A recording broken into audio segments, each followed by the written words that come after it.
أهلا وسهلا، إحنا مستعدين للحرب. قواتنا المسلحة خليج العقبة يمثل المياه الإقليمية بتاعتنا المصرية، ولا يمكن بأي حال من الأحوال إن إحنا نسمح للعلم الإسرائيلي أن يمر في خليج العقبة.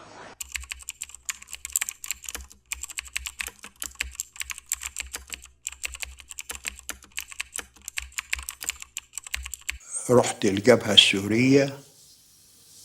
I went to the border between Syria and Israel. I found nothing unusual, so I asked to see the latest aerial photos of the border area. They showed me photos from the previous day and the day before that. I studied them, but I still found nothing. بحثت في الصورتين فلم أجد شيء.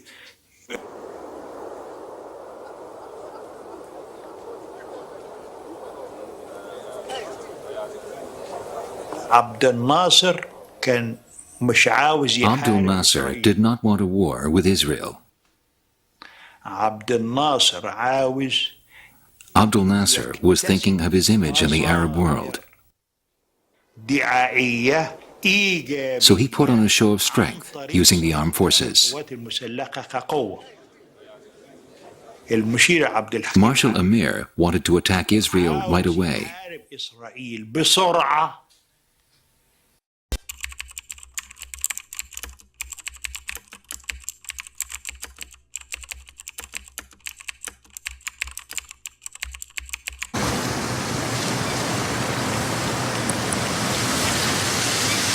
In May 1967, the leaders of the Soviet Union took a step that would change the map of the Middle East. The losers would be their own allies. It all began with a false report from Soviet intelligence. Anwar Sadat, Speaker of the Egyptian Parliament, was in Moscow for talks with Soviet Prime Minister Kosygin. It was a routine trip. Egypt was now firmly in the Soviet camp. Sadat was seen to his plane by the deputy foreign minister. The minister took Sadat aside. He said Israeli troops were massing against Syria. He asked him to report this at once to Nasser. Egypt's president, Gamal Abdel Nasser, was the hero of the Arab world. If Israel was massing troops on the Syrian border, Nasser would be expected to act. He sent for his chief of staff and instructed him to find out what the Israelis were up to. At that time, Soviet leaders believed that America was on the run in Vietnam. Some in the Kremlin now sought to weaken America's influence in the Middle East, even at the risk of another regional war.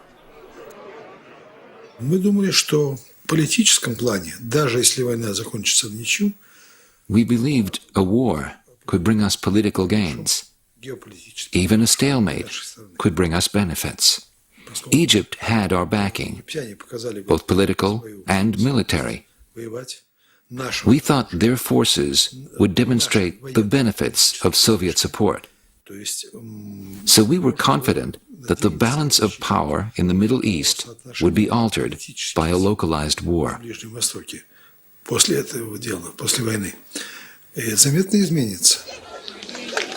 In Cairo, Nasser had put his armed forces on alert the moment he received the Soviet report. If Moscow's plan was to provoke a war, it seemed to be working.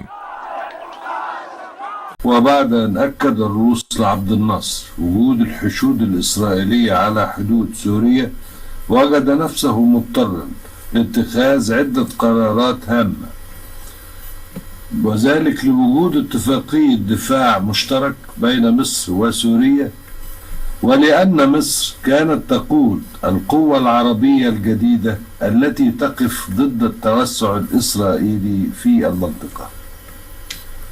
وكان القرار الأول زيادة حجم القوات المصرية المحتشدة في سيناء، لعل ذلك يغير من نوايا إسرائيل العدوانية على سوريا.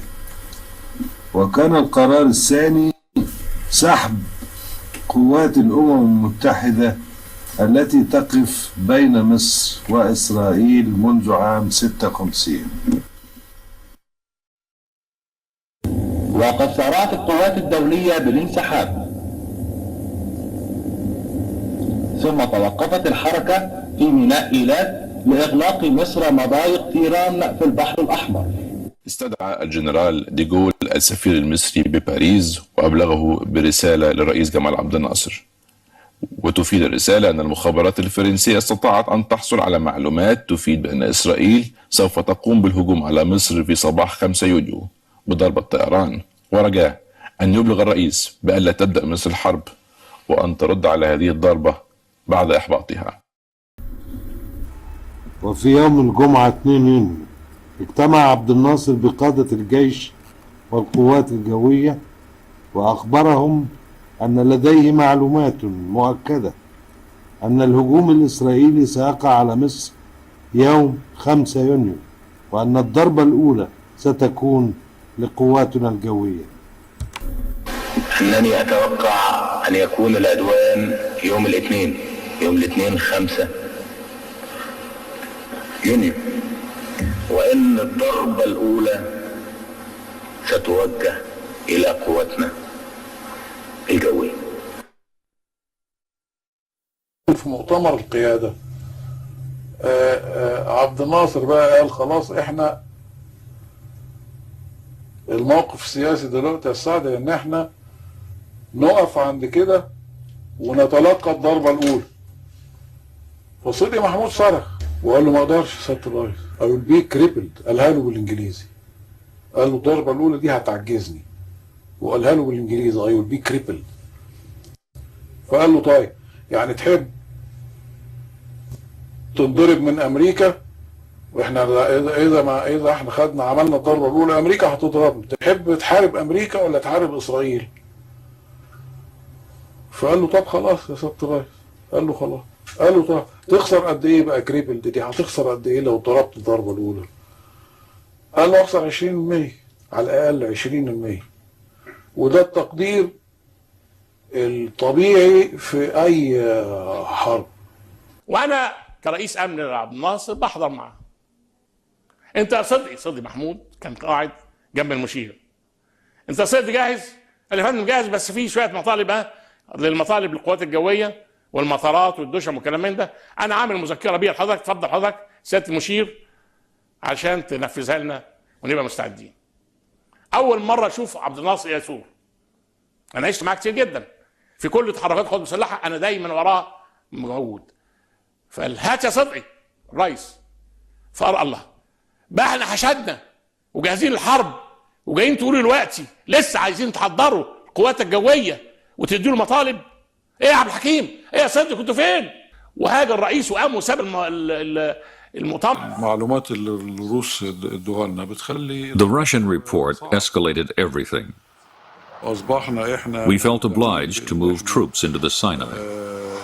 نحرك قوات لسيناء. From there we could retaliate against Israel if Israel attacked Syria. إذا إسرائيل حاولت تتعرض لسوريا. الضغط كان موجود من الإذاعات زي ما قلنا قبل كده، الإذاعات. The Arab media had been criticizing Nasser.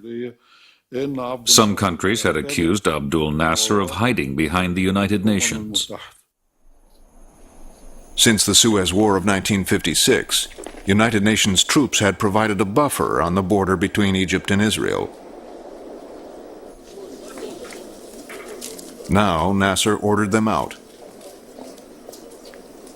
The eyes of the world focused on a small harbor at the edge of the Sinai Desert, Sharm el-Sheikh.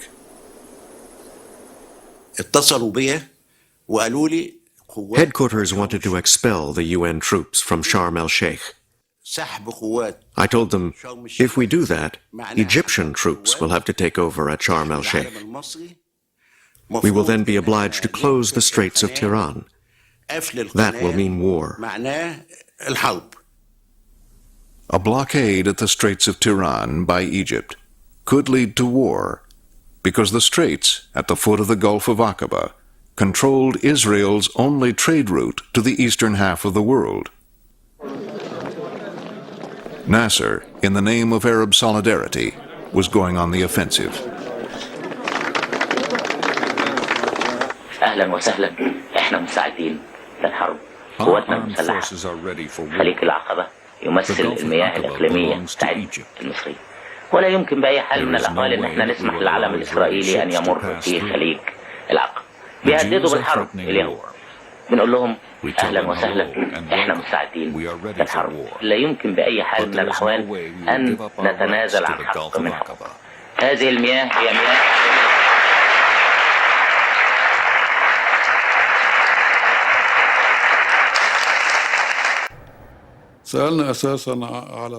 We asked about the arms contracts we had with them. We asked if they would hurry things up, especially some spare parts we needed for our planes. We could have taken them with us in a bag. They did not refuse to supply the arms, they just claimed they had none. I was really shocked. I thought, how can our Soviet friends treat us like this? War was at our doorstep. Nasser got the message. The Soviets would back him only if he did not appear to be the aggressor. His commanders were instructed to stay on the defensive, ready to absorb an Israeli attack. The Air Force chief jumped up. He said, it will be crippling. He said, Mr. President, the first strike will be crippling. He said it in English. He meant that a first strike by Israel would cripple our Air Force. The commander-in-chief told him, if you let them strike first, you will fight only Israel. But if you strike first, you will have to fight Israel and America. تاخد الضربة الأولى وتحارب إسرائيل ولا ما تاخدش الضربة الأولى وتحارب أمريكا.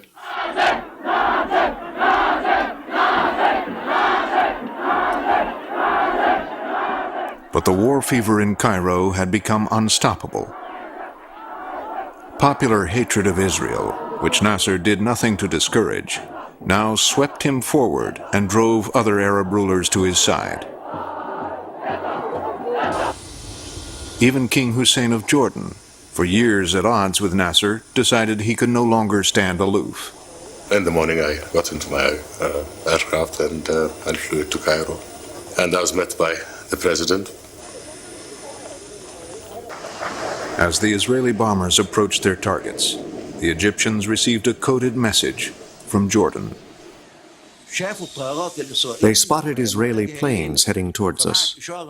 So they sent us a signal from their radar base to warn us. The signal was in code. Our codes had changed the day before, and we had real trouble decoding it. The Ministry of Defense asked the air defense people what they had done with the signal they had received. It had the code word grape. They replied, what signal? I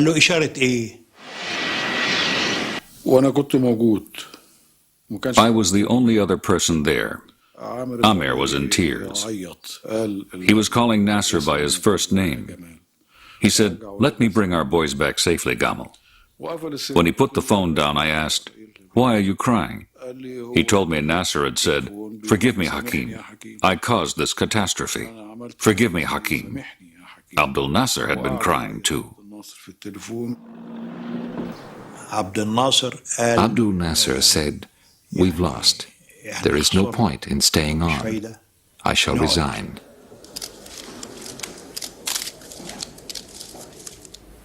I have decided to resign totally and finally from all official positions.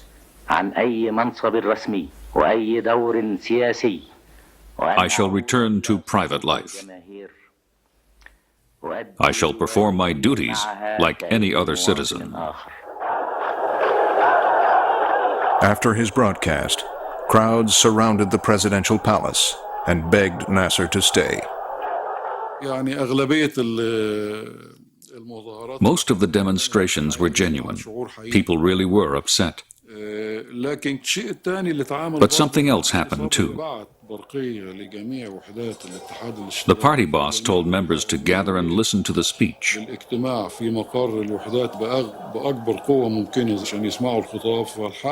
After the speech, they took to the streets and chanted, "We want Nasser, no leader but Nasser." Nasser stayed on as president. His old friend Marshal Amer became the scapegoat. He refused to resign, so Nasser had him arrested. He died in custody. It was said in Cairo he was suicided. Shortly after, Nasser rejected the Soviet-American peace plan. Nasser could not bring himself to accept the peace plan. He was a hero to the Arabs. He couldn't be seen negotiating with the Israelis.